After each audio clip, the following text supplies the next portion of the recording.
Besibingelela abangcwele ngelihle igama likaJesu. Haleluya. Sibingelele ngokukhethekile ubaba umfundisi uMvinjelwa. Ngelihle igama likaJesu sibingelele obaba omama abantu abasha no Sunday school. Haleluya. Obe ngaphambi kwenu kwebazalwane nomfundo kaMazibuko. Ngisindisiwe, ngiyamthanda kakhulu uJesu. Haleluya. Ngelinye amalanga wangenzela umusa. Ngiyacela ke siphuthume eMabhayibhelini ethu the book of Daniel chapter 3.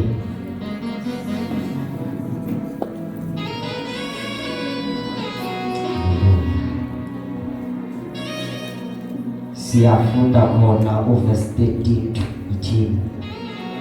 Verse 13 to verse 18.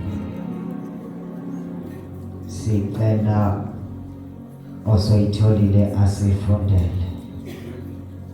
Incwadi uDaniel chapter 3. My God. Verse 14. Ngesizulu ifundeka kanje. Yebo. uNebukadnesari wathatha wathi kuyo,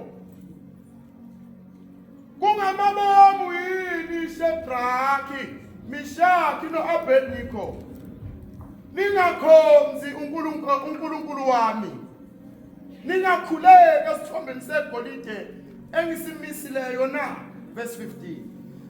Manje uma nilungele ukuba ngesikhathi enizwa ngaso ukukhala kwecilongo nengexe nehabhu nomqangala nogubhu nengemfe nazo zonke izinhlobo zokubetha, niwe phansi nikhuleke esithombeni engisenzileyo. Kuhle kepha uma ningakhuleki niyakuphoswa ngasona leso sikhathi phakathi esithandweni somlilo ovuthayo. Ngumuphi lowo uNkulunkulu oyakunikhulula ezandleni zami na? Umuphi loyo uNkulunkulu oyakunikhulula ezandleni zami na? Haleluya. Ngiyacela sichubeke futhi. Verse 16.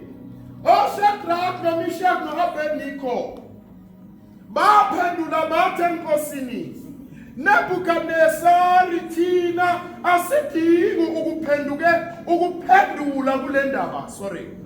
Uma kunjalo uNkulunkulu wethu esimkhonzayo unamandla okusikhulula esithandweni somlilo ovuthayo. Yebo, uyakusikhulula esandleni sakho Nkosi.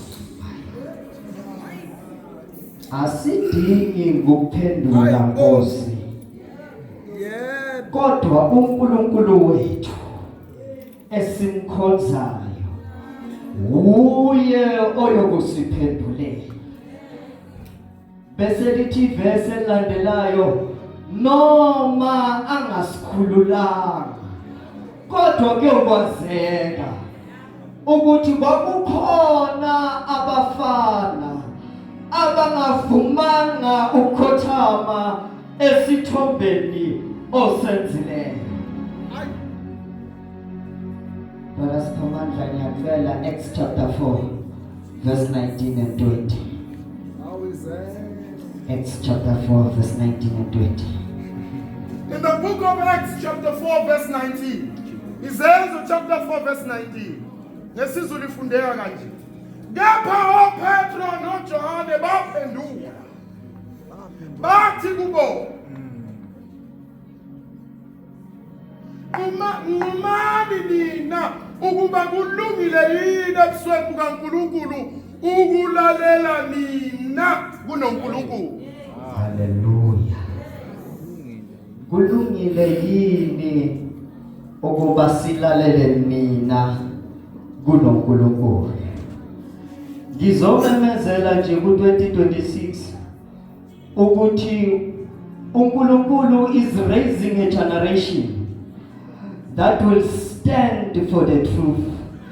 uNkulunkulu is raising a generation ezothi come what may, kodwa sizoma sithi angeke sikhothame kwisithombe osenzileyo Nebukadnezar. Hallelujah.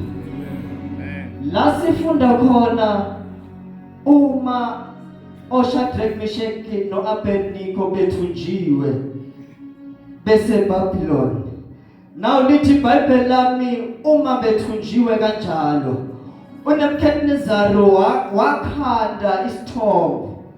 Now indaba esizohlala kuyo ithi noma ungasakha isithombe kanti futhi noma ungawuphinda lowo mlilo uphinde kasikhombisa kodwa ngeke sakhothama. Kanti wena Nebukadnezar uzobuza thina ukuthi lo Nkulunkulu ubani, lo Nkulunkulu oyokunisindisa esandleni sakho awuzwanga yini ukuthi lo Nkulunkulu nguye lwesimkhonzayo wavululwa? Awuzwanga yini ukuthi lo Nkulunkulu oyosiphendulela uNkulunkulu owaphendula ngomlilo ku-Elijah ebhekane nabaprofethi? Lo Nkulunkulu esimkhonzayo uye oyokusiphendulela. Thina ngeke sakuphendula Nebukadnezar, kanti futhi sizolalela uNkulunkulu yena yedwa. In the book of Acts lithi iBhayibheli oJohane noPetro uma bezophendula the Pharisees, but lithi iBhayibheli bathi kubo, kulungile na ukuthi silalele mina kunokuthi siyolalela uNkulunkulu osithumile? Hallelujah. We are a generation uNkulunkulu ayivusayo ezomela iqiniso. We are a generation ezothi nina baFarisi yini leni siphathela yona, ngoba thina into esizele ukuthi sizokhuluma nje ngoNkulunkulu. Elithi iBhayibheli ukuthi uJesu umekhuluma nabafundi uthi hambani nokwenza izizwe abafundi. Now abafundi angeke sibenze uma sizothi thina sizolalela yonke into ekhulunywa ezweni, ngoba sikwazi ukuthi sithi siyokwenza abafundi ekubeni silaleliswe. We need a generation ezothi wena Sathane noma uzanani kulo 2026 sizoma futhi umasima uNkulunkulu osithumileyo uyo yokusiphendulela. Ngeke thina sayiphendulela, ngeke sayiphendulela ngoba ukhona uNkulunkulu oyokusiphendulela. Hallelujah. May we be a generation as who understand the assignment in these last days. Uyabona uma kuthiwa uJesu uyabuya, uthi wena kudala kuthi uJesu uyabuya kodwa namanje akakafiki. Ngizokutshela ukuthi tshintsha indlela ocinga ngayo, ngoba impela uJesu uyabuya, uyobumlindele na. Are you going to be a generation ezothi noma sekuthumile bese ukhetha ukulalela yena noma uyolalela abantu. Let us be a generation ethi lo nkulunkulu osithumileyo uNkulunkulu oyokusiphendulela. Haleluya. Uma oPetro besho kanje, basho kanje bama isibindi, begcwalisiwe ngamandla kaMoya oNgcwele. Kusho ukuthi ngamanye amazwi asikwazi ukuthi sibe nesibindi singenayo uMoya oNgcwele. Ngoba uma sizothi siyaphuma singenayo uMoya oNgcwele izwe lizosishaya. Kudingeka a generation egcwalisiwe ngamandla kaMoya oNgcwele that will stand for the truth.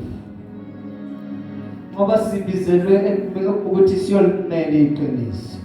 Ozomusa imbusisi.